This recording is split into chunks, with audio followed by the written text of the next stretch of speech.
जय माता दी। दूसरा अध्याय, देवताओं के तेज से देवी का प्रादुर्भाव और महिषासुर की सेना का वध। महर्षि मेधा बोले, प्राचीन काल में देवताओं और असुर में पूरे 100 वर्षों तक घोर युद्ध हुआ।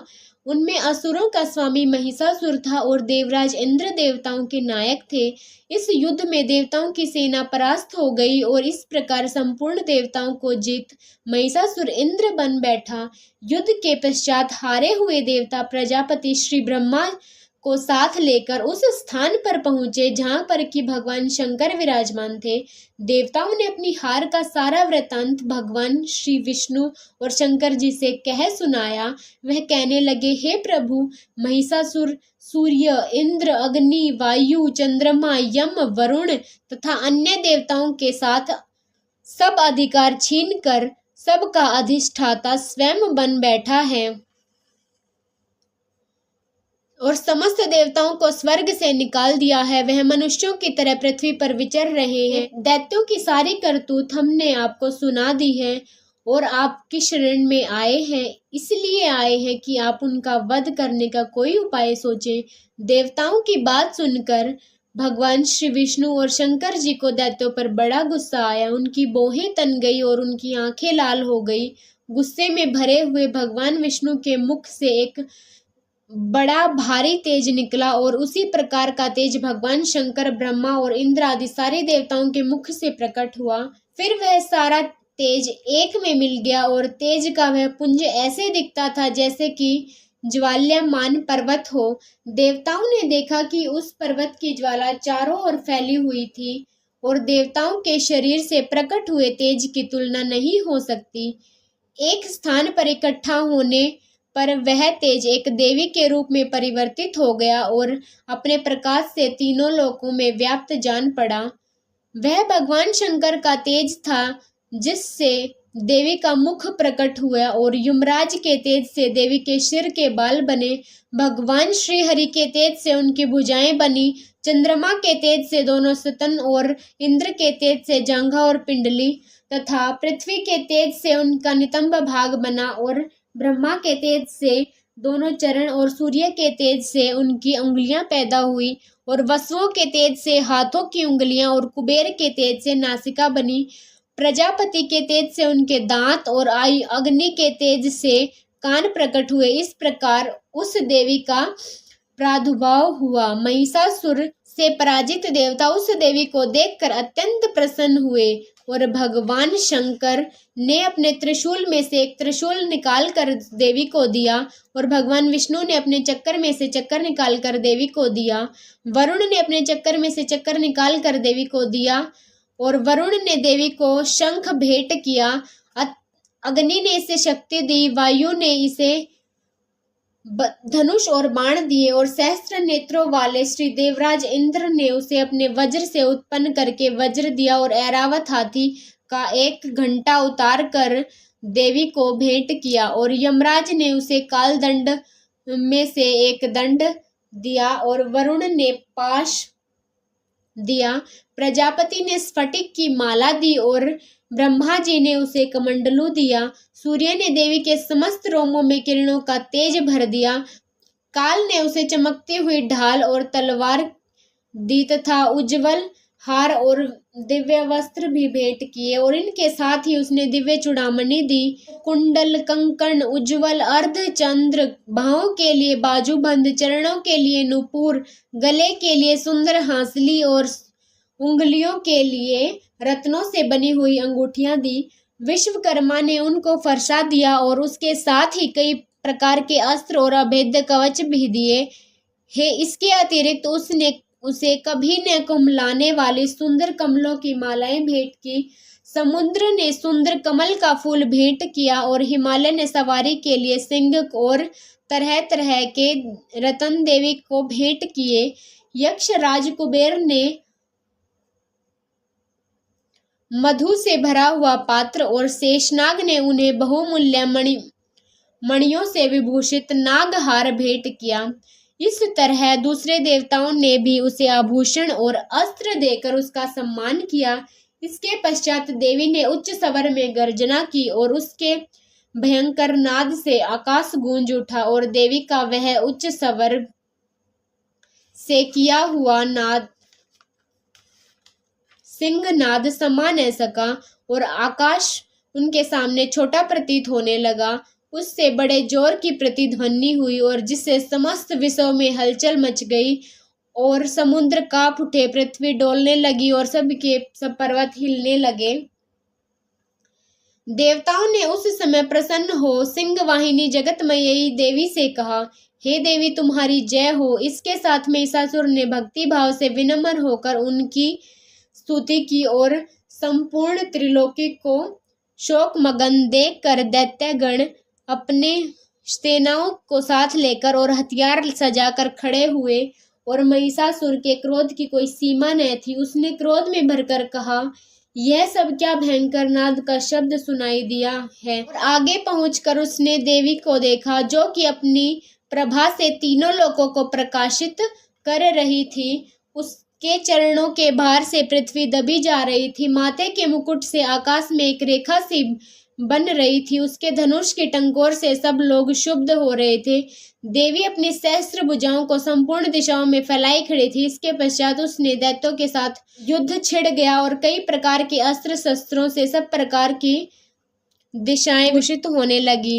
महिषासुर की सेना का सेनापति चिक्षुर नामक एक महान असुर था। वह भी आगे बढ़कर देवी के साथ युद्ध करने लगा और दूसरे दैत्य की चतुरंगिनी सेना साथ लेकर चामर भी लड़ने के लिए आया और 60,000 महारथियों को लेकर उदगर नामक महादैत्य आकर युद्ध करने लगा और महाहनु नामक असुर 1 करोड़ रथियों को साथ लेकर असीलोमा नामक असुर 5 करोड़ सैनिकों को लेकर युद्ध करने लगा और वाशकल नामक असुर 60 लाख असुरों के साथ युद्ध में आ डटा और विडाल नामक असुर ने करोड़ रथियों सहित लड़ने के लिए तैयार था। इन सब के अतिरिक्त और भी हजारों असुर हाथी और घोड़े साथ लेकर लड़ने लगे और इसके पश्चात महिषासुर करोड़ों रथों, हाथियों और घोड़ों सहित वहां आकर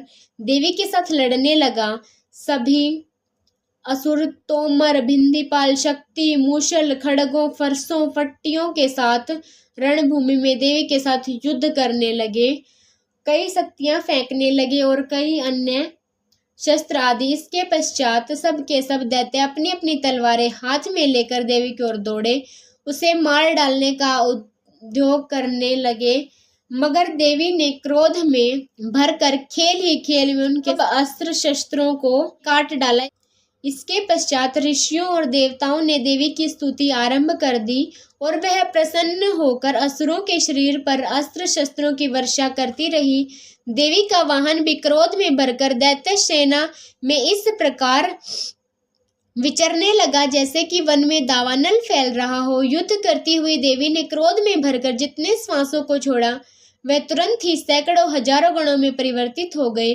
फरसे, भिंदीपाल, खड़ग और फट्टिश इत्यादि अस्त्रों के साथ दैत्यों से युद्ध करने लगे। देवी की शक्ति से बड़े हुए वह गण दैत्य का नाश करते हुए ढोल, शंख व मृदंग आदि बजा रहे थे।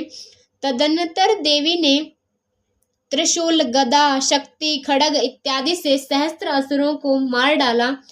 कितनों को घंटों की भयंकर आवाज से ही यमलोक पहुंचा दिया। कितने ही असुरों को पाश में बांधकर पृथ्वी पर धर घसीटा। कितनों को अपनी तलवार के टुकड़े टुकड़े कर दिए और कितनों को गदा की चोट से धरती पर सुला दिया और कई मूसल की मार से घायल होकर रक्त वमन करने लगे और शूल से छाती फट जाने के कारण पृथ्वी पर लेट गए और कितनों की बाण वर्षा से कमर टूट गई। देवताओं को पीड़ा देने वाले दैत्य कट कट कर मरने लगे। कितनों की बाहें अलग हो गई, कितनों की ग्रीवाएं कट गई, कितनों के सिर कट कर दूर भूमि पर लुढ़क गए और कितनों के शरीर बीच से फट गए और कितनों की जांघाएं कट गई और वह पृथ्वी पर गिर पड़े। कितने ही सिरों व पैरों से कटने पर भी भूमि पर से उठकर हाथ में शस्त्र लेकर देवी से लड़ने लगे और कई दैत्यगण भूमि में बाजों की ध्वनि के साथ नाच रहे थे और कई असुर जिनके सिर कट चुके थे बिना सिर के धड़ से ही हाथ में शस्त्र लिए हुए लड़ रहे थे। दैत्य रह रहकर ठहरो ठहरो कहते हुए देवी को युद्ध के लिए ललकार रहे थे। जहां पर यह घोर संग्राम हुआ था वहीं की भूमि रथ, हाथी, घोड़ों और असुरों की लाशों से भर गई थी और असुर सेना के बीच में रक्तपात होने के कारण रुधिर की नदी बह रही थी और इस तरह देवी ने असुरों की विशाल सेना को क्षण भर में ही नष्ट कर दिया। जैसे तृण काष्ठ के बड़े समूह को अग्नि नष्ट कर डालती है और देवी का सिंह भी गर्दन के बालों को हिलाता हुआ बड़ा शब्द करता हुआ असुरों के शरीर से मानो उनके प्राणों को ढूंढ रहा था। वहां देवी के गणों ने जब दैत्यों के साथ युद्ध किया तो देवताओं ने प्रसन्न होकर आकाश से उन पर पुष्प वर्षा की। जय माता दी। जय माता दी। तीसरा अध्याय, सेनापतियों सहित महिषासुर का वध। महर्षि मेधा ने कहा, महिषासुर की सेना नष्ट होती देखकर उस सेना का सेनापति चिक्षुर क्रोध में भर देवी के साथ युद्ध के लिए आगे बढ़ा। वह देवी पर इस प्रकार बाणों की वर्षा करने लगा मानो सुमेरु पर्वत पानी की धार बरसा रहा हो। इस प्रकार देवी ने अपने बाणों से उसके बाणों को काट डाला और उसके घोड़े व सारथी को मार दिया। साथ ही उसके धनुष और ऊंची ध्वजा को भी काटकर नीचे गिरा दिया और उसका धनुष कट जाने के पश्चात उसके शरीर के अंगों को भी अपने बाणों से बींध दिया और धनुष, घोड़े और सारथी के नष्ट हो जाने पर वह असुर ढाल और तलवार लेकर देवी की तरफ आया और उसने अपनी तीक्ष्ण धार वाली तलवार से देवी के मस्तक पर प्रहार किया और बड़े वेग से देवी की बाईं भुजा पर वार किया, किंतु देवी की बाईं भुजा को छूते ही उस दैत्य की तलवार टूटकर 100 टुकड़े हो गई और इससे दैत्य ने क्रोध में भरकर शूल हाथ में लिया और भद्रकाली देवी की ओर फेंका। देवी की ओर आता हुआ वह शूल आकाश से गिरते हुए सूर्य के समान प्रज्वलित हो उठा। उस शूल को अपनी ओर आते हुए देखकर देवी ने भी शूल छोड़ा और महाअसुर के शूल के 100 टुकड़े कर दिए और साथ ही महाअसुर के प्राण भी हर लिए। चिक्षुर के मरने पर देवताओं को दुख देने वाला चामर नामक दैत्य हाथी पर सवार होकर देवी से लड़ने के लिए आया और उसने आने के साथ ही शक्ति से प्रहार किया, किंतु देवी ने अपनी हुंकार से ही उसे तोड़कर पृथ्वी पर डाल दिया। शक्ति को टूटा हुआ देखकर दैत्य ने क्रोध में लाल होकर शूल को चलाया, किंतु देवी ने उसको भी काट दिया। इतने में देवी का सिंह उछलकर हाथी के मस्तक पर सवार हो गया और दैत्य के साथ बहुत ही तीव्र युद्ध करने लगा। फिर वह दोनों लड़ते हुए हाथी पर से पृथ्वी पर आ गए और दोनों बड़े क्रोध से लड़ने लगे। फिर सिंह बड़े ही जोर से आकाश की ओर उछला और जब पृथ्वी की ओर आया तो उसने अपने पंजों से चामर का सिर धड़ से अलग कर दिया। क्रोध में भरी हुई देवी ने शिला और वृक्ष आदि की चोटों से उदगर को भी मार दिया। कराल ने दांतों, मुक्कों और थप्पड़ों से चूर्ण कर डाला। क्रुद्ध हुई देवी ने गदा के प्रहार से उद्यत दैत्य को मार दिया और भिंदीपाल ने वाशकल को बाणों से ताम्र तथा अंधक को मौत के घाट उतार दिया। 3 नेत्रों वाली परमेश्वरी ने त्रिशूल से उग्राशय, उग्रवीर्य और महाहनु नामक राक्षसों को मार गिराया। उसने अपनी तलवार से विडाल नामक दैत्य का सिर काट डाला और अपने बाणों से धूर्धर और दुर्मुख राक्षसों को यमलोक पहुंचा दिया। इस प्रकार जब महिषासुर ने देखा कि देवी ने मेरी सेना को नष्ट कर दिया है तो वह भैंसे का रूप धारण करके देवी के गणों को दुख देने लगा और उन गणों में कितनों को उसने मुख से प्रहार किया, कितनों को खुरों से, कितनों को पूंछ से, कितनों को सींगों से, बहुतों को दौड़ने के वेग से, अनेकों को सिंहनाद से, कितनों को चक्कर देकर, कितनों को श्वास वायु के झोंकों से पृथ्वी पर गिरा दिया। वह दैत्य इस प्रकार गणों की सेना को गिरा देवी के सिंह को मारने के लिए दौड़ा। इस पर देवी को बड़ा ही गुस्सा आया और उधर दैत्य विक्रोध में भरकर धरती को खुरों से खोदने लगा और सिंगों से पर्वतों को उखाड़ उखाड़ कर धरती पर फेंकने लगा और मुख से शब्द करने लगा। महिषासुर के वेग से चक्कर देने के कारण पृथ्वी क्षुब्ध होकर फटने लगी। उसकी पूंछ से टकराकर समुद्र चारों ओर फैलने लगे और हिलते हुए सिंह के आघात से मेघ खंड खंड हो गए और श्वास से आकाश में उड़ते हुए पर्वत फटने लगे। इस तरह क्रोध में भरे हुए राक्षस को देख चंडिका को भी क्रोध आया और वह उसके मारने के लिए क्रोध में भर गई और देवी ने पाश फेंक कर दैत्य को बांध लिया और उसने बंध जाने पर दैत्य का रूप त्याग दिया और वह सिंह का रूप लिया। और जो ही देवी उसका सिर काटने के लिए तैयार हुई तो उसने पुरुष का रूप धारण कर लिया, जो कि हाथ में तलवार लिए हुए था। परंतु देवी ने तुरंत ही अपने बाणों के साथ उस पुरुष को उसकी तलवार ढाल सहित बींध डाला और इसके पश्चात वह हाथी के रूप में दिखाई देने लगा और अपनी लंबी सूंड से देवी के सिंग को खींचने लगा और गरजने लगा।